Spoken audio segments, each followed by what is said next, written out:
Sobat Sehat semuanya, balik lagi di Farmasi Talk by Kawan Limo. Hai. Assalamualaikum. Ruang podcast tempat anak farmasi nongkrong sambil ngobrolin hidup, iman, dan tentu saja sains obat-obat. Hari ini seru banget karena formasi tim kita lengkap.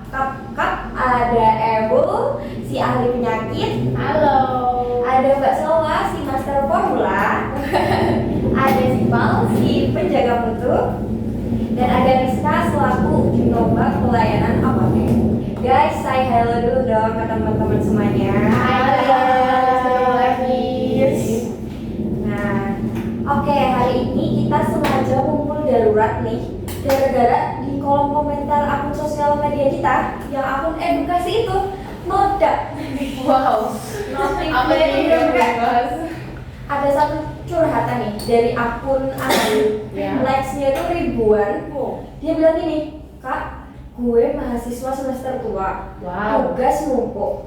Laporan praktikum nggak kelar-kelar. Komplicated lagi. ya. Iya, mikirin masa depan. Aduh, Gokil banget itu. Iya kan?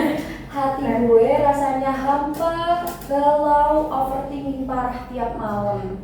Nah, di apotek ada nggak sih obat generik murah yang buat nyembuhin hati yang kosong? Sebagai anak farmasi nih, kita tertanam dong buat ngejawab ini. Ya, Nah, ya, Ewi, dari sudut pandang lo sebagai anak farmakologi yang biasanya bedah-bedah mencit, bedah-bedah apapun itu ya, fenomena hati hampa ini sebenarnya tuh gimana sih secara spiritualnya? Oke, ini sebenarnya ngena dan menarik banget ya. Dari pandangan aku sih yang biasanya beberapa kali nih di laboratorium itu kan kita lebih sering membahas tentang homeostasis ya. Kayak kita tahu, homeostasis itu ketika tubuh itu dalam keadaan yang seimbang. Jadi zat-zat dari tubuh itu semuanya seimbang. Nah, kalau tubuh ini kekurangan zat, itu dia pasti akan memberikan sinyal-sinyal yang nggak baik. Contohnya kayak kita udah merasa meriang, mau batuk pilek kayak gitu kan. Nah, jadi fungsi-fungsi yang ada di tubuh kita tuh akan terganggu kan. Nah, gitu juga nih, manusia kan nggak cuma punya fisik juga, tapi juga punya rohani. Yang rohani itu kalau nanti dia mengalami kekurangan asupan zat spiritual, tentunya nanti dia juga akan memberikan sinyal-sinyal yang negatif. Kayak yang tadi, hatinya rasanya hampa, galau, overthinking tiap malam. Iya kan, relate banget kan. Jadi itu bener banget, sering banget kita rasain, apalagi cewek yang malam-malam tuh pasti berkecamuk banget nih pikirannya. Jadi ngena banget lah ini. Pasti sinyal error gitu Ya, berarti sudah. ada sesuatu yang hilang gitu di hatinya, apa gimana? Iya, tepat banget. Jadi sinyal error ini kayak zat utama penenang hati. Nah, kalau buat kita yang kita tahu kan penenang hati itu udah pasti zikir ya teman-teman. Masya Allah nih, mengingat Allah. Nah, tentang teori zikir itu penenang hati itu bukan cuma teori biasa, tapi juga sudah ada jurnal ilmiahnya nih yang memberikan dan menyebutkan firman Allah, salah satunya di surat Al-Ra'd ayat 28. Gimana dong? Yang artinya, ingatlah hanya dengan mengingat Allah hati menjadi tentram. Itu kalau surahnya kita baca itu ala bidzikrillahi tatma'innul qulub. Gitu kan? Insyaallah nih. Ya. Udah ada ayat-ayatnya harus Masya Allah. Jadi kalau tadi ditanya sesuai pandangan farmakologi spiritual hati nih, ayatnya itu benar-benar ngena banget karena kita tuh disuruh untuk terus mengingat Allah ketika kita tadi kayak galau, kayak ngerasa hampa gitu kan. Jadi zikir itu ibaratnya sebagai agonis yang menempel pada reseptor penenang hati, teman-teman. Jadi kayak gitu. Jadi dia nanti bisa membantu kita menenangkan hati yang segala rasanya itu berkecamuk tadi. Nah, jadi balik lagi ke inti pertanyaan teman-teman yang ada nggak sih obat untuk penenang hati di apotek? obat generiknya udah pasti nggak ada ya kalau untuk penenang hati. Jadi kita balik lagi tadi, yaitu adalah zikir kepada Allah dan mengingat Allah itu adalah obat terbaik untuk penyakit-penyakit hati kita, penyakit-penyakit spiritual kita. Seperti itu sih ya. Masya Allah. Masya Allah, Masya Allah. Oke, Masya Allah banget nih, mantap banget ya analoginya. Sekarang semuanya itu kayak masuk akal ya di dalam kita bisa berpikir bahwa ya sebuah obat itu kadang nggak harus yang secara fisik Diminum, memang ya. tapi secara rohani juga ada ya. Masya Allah ya. Sekarang kita pindah ke Mbak Salwa nih. Nah, sebagai anak formulator obat, gimana cara kita mengemas obat penenang hati ini? Kadang kan anak muda kalau dikasih tahu misal tentang agama langsung defense duluan tuh kayak merasa digurui. Nah, gimana biar kita gengsi ini nggak merasa digurui? Gimana ngemasnya ini obat penenang hati? Nah, jadi tuh di sini nih guys, ini dari kefarmasian kita itu dipakai. Kalau kuliah di formulasi, nah ingat kan pasti udah pernah. Insya Allah, insya Allah. Ingat kembali. Kita belajar kalau bikin obat itu kan ada zat aktifnya, nggak boleh asal dicemplungin aja kan. Ya. Kalau dicemplungin aja, misalkan ada rasa pahit, itu kan pasiennya mungkin bakal rasa susah minum. Ya. Jadi kalau misalkan itu harus tambahin flavoring agent gitu kan, atau dibikin penyaluran tablet biar sempurna dan biar pasiennya gampang untuk minum gitu. Nah, jadi dakwah itu juga gitu, menyampaikan kebenaran itu memang kadang terasa pahit juga buat kita lakuin. Tapi kalau kita punya cara lain buat menyampaikannya itu dengan baik, ya insya Allah bakal diterima. Kayak apa contohnya? Contohnya cara penyampaiannya itu harus dibungkus dengan akhlak yang lembut. Jadi kalau misalnya nasihatin tuh harus pelan-pelan, penuh empati, penuh kasih sayang. Biar yang kita nasihatin tuh nggak kayak ngerasa diguruin banget gitu loh. Iya. Jadi kayak setara gitu ya. Gitu. Nah, secara agama itu apakah ada yang menyebutkan cara formulasi ini? Ya jelas ada dong. Gimana tuh, Mbak? Rasulullah SAW itu adalah teladan formulator akhlak terbaik di dunia.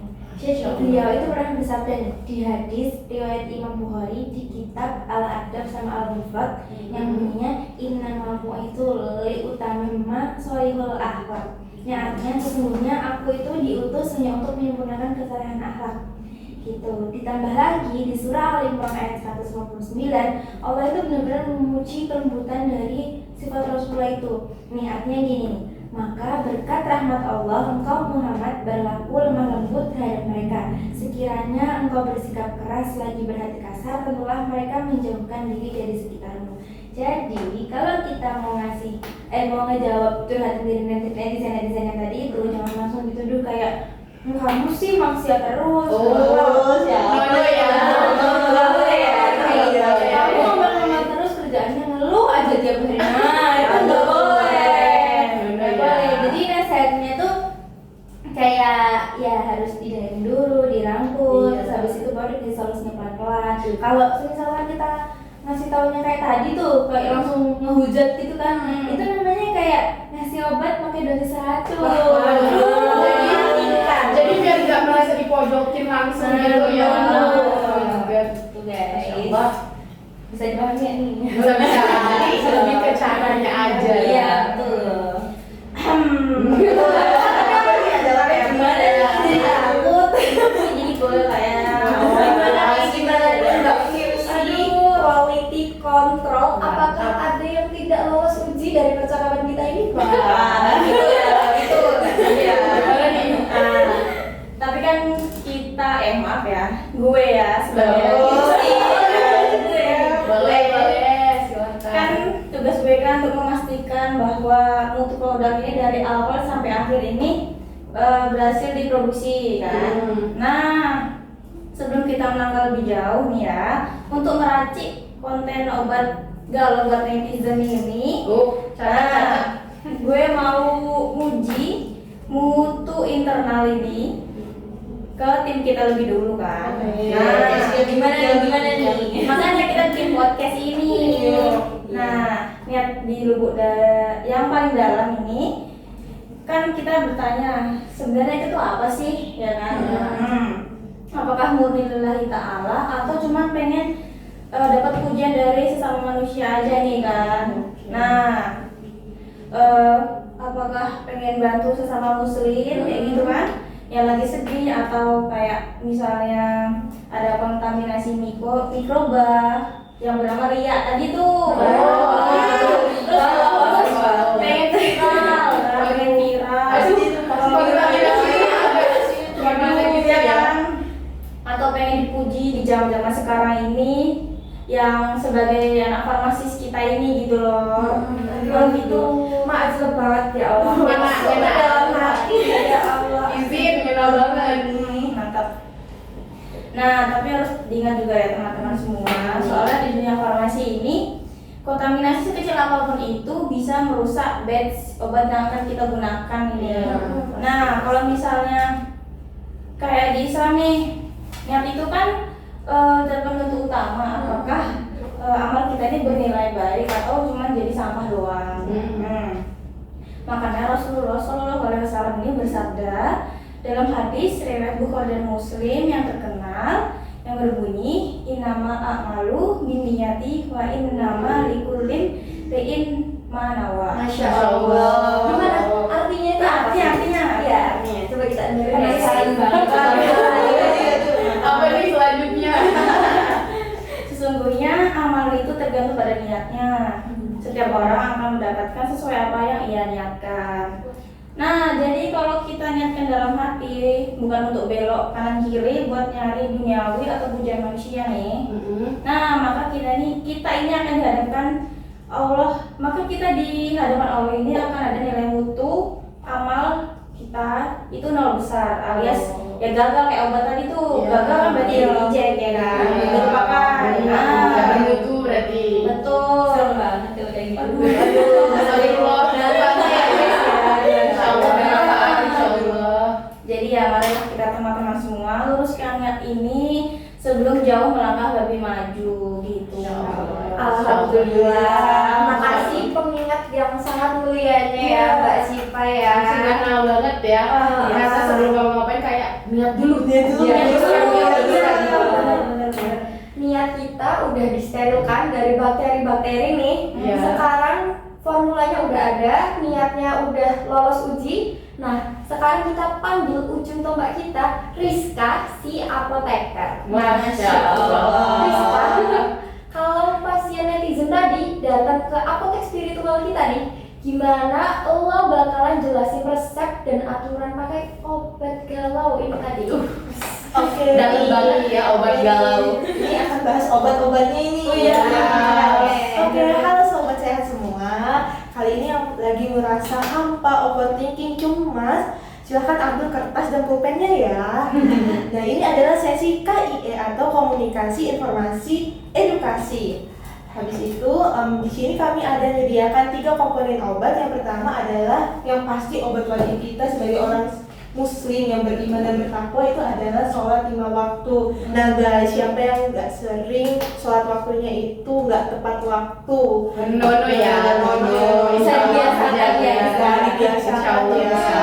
Jadi obat ini tuh berfungsi untuk menjaga kondisi tubuh kita itu agar tetap stabil sepanjang hari. Sholat itu nggak boleh bolong ya teman-teman, harus sesuai pada waktunya, yaitu ada subuh, zuhur, asar, maghrib, dan isya.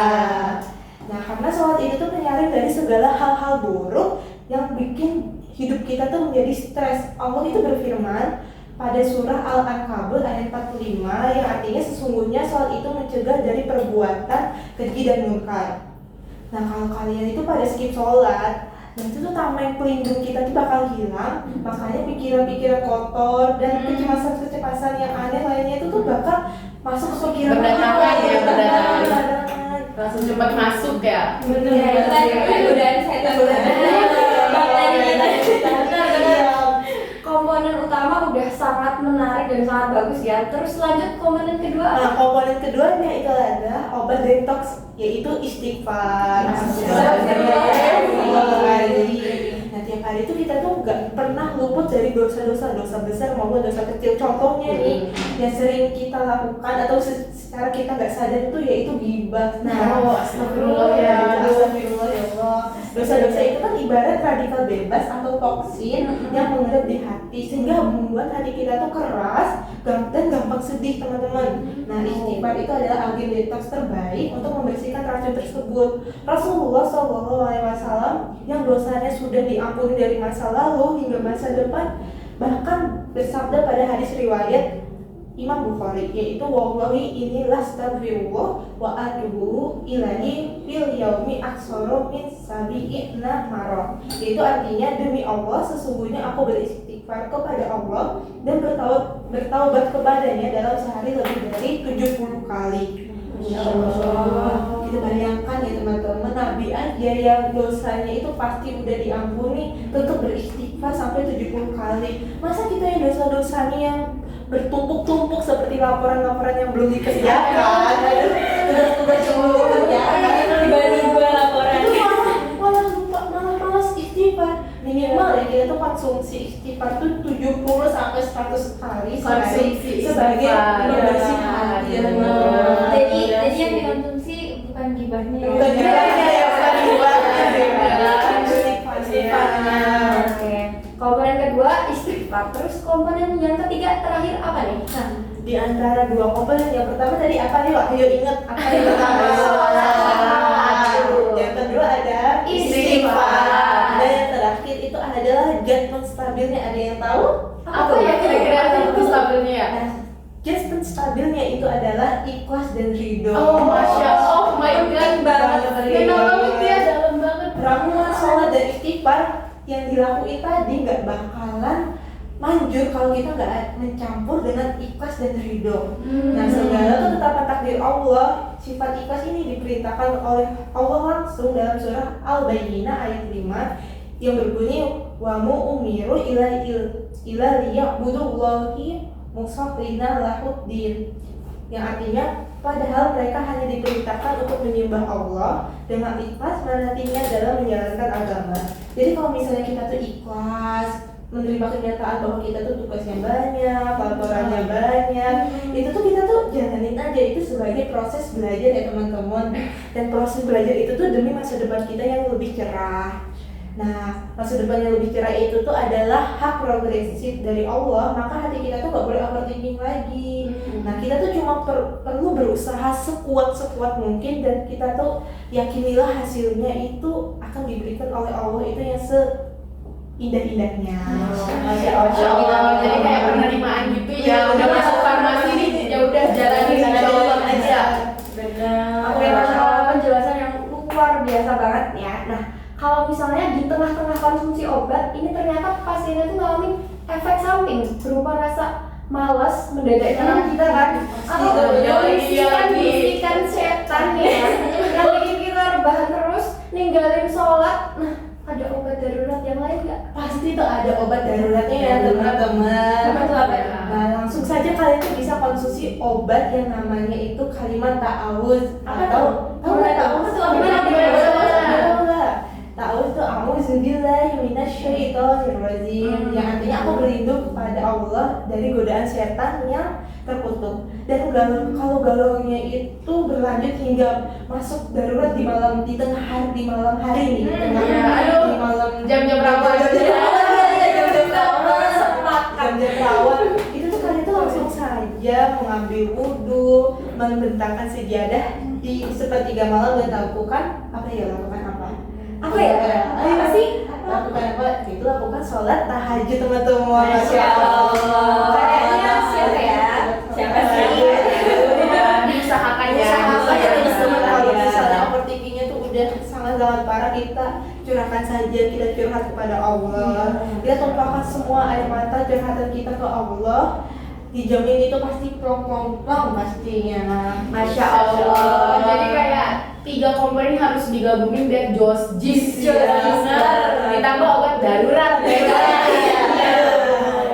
Manjur ya. Iya, manjur jos jis sudah. Wah, jadi obrolan kita walaupun singkat ini tuh daging banget. Juicy. mahalin itu. Jadi sobat sehat, ternyata kalau kita melihat membedah ilmu farmasi ini ya, secara kacamata iman juga ketemu nih korelasinya yang benar-benar indah, luas, seru, kekinian, dan emang udah ada dasar dalilnya dari Allah ya. Oke, terima kasih. Makasih banyak buat Ewul, Mbak Salwa, Cipa, dan Rizka yang sangat luar biasa atas racikan ilmu-ilmu pada hari ini ya.